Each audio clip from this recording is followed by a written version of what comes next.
I'm going to cover a few of the things online experimentation could learn from physical experimentation. Now, are there things that physical experimentation could learn from online experimentation? Certainly! But that's just not what this video is about. I spent a year looking into common practices of online experimentation. I read books and articles, I listened to podcasts and watched presentations. I had discussion with data scientists and product managers. Now, my background is in experimentation with physical products, so I compared what I learned about online experimentation with that. And there were some significant differences. See what I did there? Significant differences, experimentation stats, significant. When there were differences, I dug into the why of the difference quite a bit. In some cases, there were really good reasons. In many cases, however, the methods seemed to be copied, even if those good reasons were no longer applicable, which, is a fairly common thing to do in product development.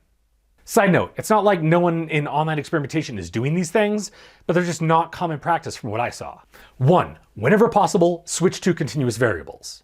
The things online experiments tend to test and measure are categorical or binary or attribute, basically not continuous variables. A primary example of this is CRO, or conversion rate optimization. The conversion rate is the proportion of website visitors you get to take a specific action, like sign up for a membership. That means the data point from each individual visitor is a yes or a no.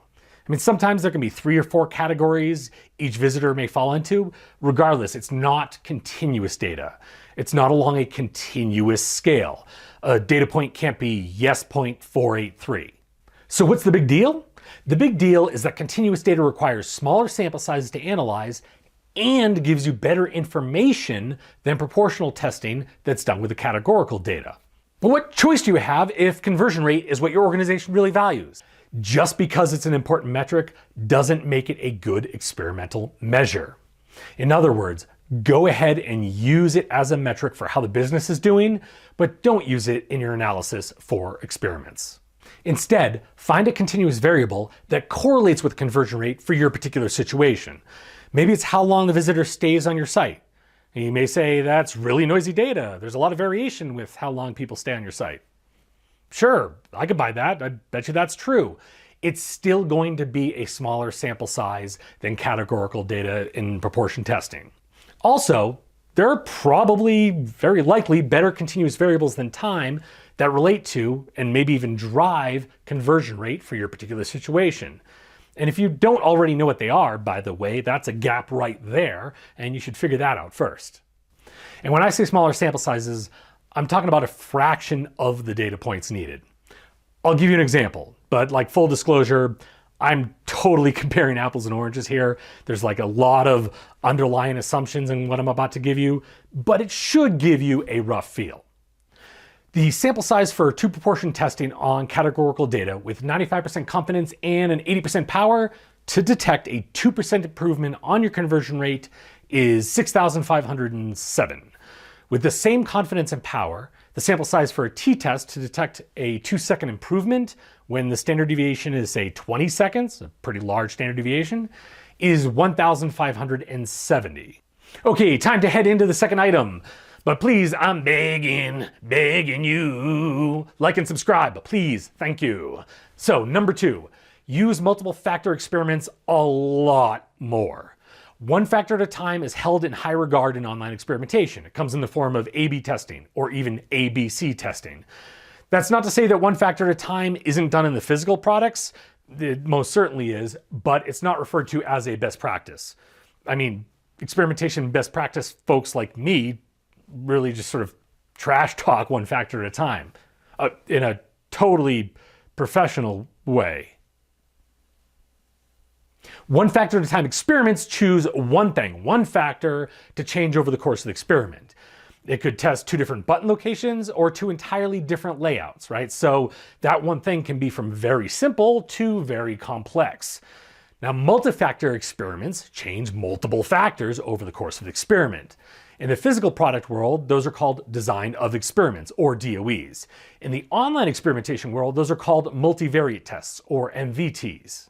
I'll just say multi-factor experiments to collectively refer to MVTs and DOEs. The two big advantages multi-factor experiments have over one-factor at a time experiments are, one, multi-factor experiments are much more efficient. They require a smaller sample size than running those same factors in separate experiments. And two, multi-factor experiments can check for and model factor interactions. Factor interactions are when factors impact each other and how they affect whatever it is you're measuring. For example, if a button location and button color were two factors that interacted, the green button might perform better at the top of the page, even though the blue button performs better at the bottom of the page.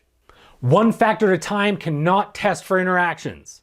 Well, unless you run all the different combinations in separate one factor at a time experiments, but then you're really just running a multi-factor experiment really, really badly. Now, I ran into a couple of reoccurring arguments against running multiple factors in online experiments. One was that multiple factor experiments require more data, and the other is that they carry more statistical or experimental risk. Not only are those not true, the opposite is true. Multi-factor experiments have those advantages over one factor at a time. Some of the times I ran into those arguments, I'm pretty sure that people were comparing a single one-factor experiment with a multi-factor experiment. But that's like saying I can walk 30 feet faster than I can drive 1 mile. Like, yeah, okay, but I can't walk a mile faster than I can drive a mile. We're doing experimentation to gain knowledge, not running a single experiment with, no context whatsoever. At least we shouldn't be. And that leads to number 3, strive to understand the underlying relationships for sustained learning. Online experimentation is commonly about a single decision instead of sustained learning. That is, it's not trying to get at the underlying relationship between the things being changed and the things being measured, aka the factors and the responses. Now, I've heard folks that are hailed as online experimentation experts say that you can never know why something performs better, which seems completely off the wall to me. That's like the entire point of experimentation.